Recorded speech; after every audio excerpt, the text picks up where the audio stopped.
Il existe des programmes scolaires universels efficaces qui peuvent réduire le risque de consommation problématique de substances chez les jeunes en favorisant leur épanouissement personnel. Si vous cherchez prévention de la consommation de substances en milieu scolaire sur Google, vous obtiendrez près de 2 millions de résultats. En cette ère de surabondance d'informations, il n'est pas toujours évident de savoir quelles stratégies de prévention sont actuelles, crédibles ou efficaces. La recherche montre que les programmes traditionnels de prévention de la consommation de substances en milieu scolaire visent généralement à sensibiliser davantage les élèves aux conséquences sociales et sanitaires possibles de cette consommation et sont largement inefficaces sans autre intervention. De toute évidence, il est important d'avoir des conversations ouvertes et honnêtes sur la consommation de substances en milieu scolaire et de fournir des renseignements équilibrés aux jeunes. Toutefois, les initiatives axées sur les connaissances ne tiennent pas compte de nombreux facteurs qui contribuent à la consommation problématique des substances. Inversement, les programmes scolaires qui mettent l'accent sur l'épanouissement personnel des jeunes et sur la santé et le bien-être en général offrent une approche plus générale pour prévenir la consommation problématique de substances. Les programmes d'épanouissement personnel des jeunes reflètent le point de vue selon lequel les jeunes sont des individus avec des forces inhérentes et un potentiel infini, et non des personnes avec des problèmes qui doivent être résolus.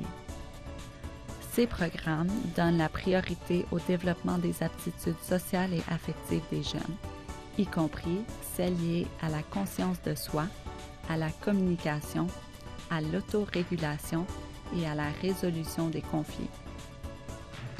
Ces compétences les aident à établir des relations bienveillantes et leur permettent d'avoir des expériences positives et des ressources qui favorisent le bien-être. Une telle orientation favorise le développement sain chez les jeunes et exerce une influence protectrice majeure contre la consommation problématique de substances, ainsi que contre les problèmes de santé mentale, l'intimidation et la violence. Il existe des programmes d'épanouissement personnel des jeunes fondés sur des données probantes qui s'arriment bien aux attentes du programme d'études plutôt que d'ajouter aux responsabilités actuelles du personnel scolaire. Les relations saines, la pression des pairs, la prise de décision, la conscience de soi et l'empathie, un format interactif, du matériel stimulant et pertinent, et des occasions de réflexion personnelle et de partage entre les pairs sont tous des éléments communs de programmes efficaces d'épanouissement personnel des jeunes. Les programmes l'ABC des relations saines et les relations saines plus ont été élaborés à l'intention des systèmes scolaires canadiens. Ils sont fondés sur l'idée que les aptitudes relationnelles peuvent être enseignées de la même façon que les autres aptitudes scolaires ou sportives. La recherche sur l'ABC des relations saines a montré des résultats promoteurs dans la promotion des aptitudes socio-émotionnelles et la réduction de la violence et des comportements à risque connexes. Il existe différents programmes d'études de l'ABC des relations saines pour s'adapter aux différents niveaux scolaires et systèmes d'éducation. L'équipe l'ABC des relations saines a également élaboré des programmes spécifiques pour les jeunes LGBTQ2 et les jeunes autochtones parce que ces populations ont des facteurs de protection uniques qui peuvent être renforcés en soulignant l'identité et la connectivité, mais qui sont aussi plus à risque de résultats défavorables comme la consommation problématique des substances.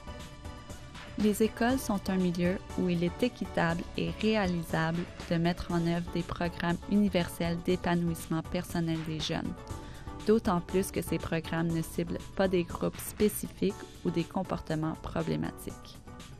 Tous les jeunes peuvent profiter de l'élaboration d'une trousse d'outils et de mesures de soutien qui les aident à se protéger contre les résultats défavorables comme la consommation problématique de substances, et cela peut être réalisé grâce à des programmes scolaires efficaces qui favorisent l'épanouissement personnel des jeunes. Pour de plus amples renseignements sur ce projet, consultez notre série Prévention de la consommation problématique de substances par le développement positif des jeunes qui se trouve au site web du Centre pour la santé mentale scolaire à l'Université Western. Un message du gouvernement du Canada.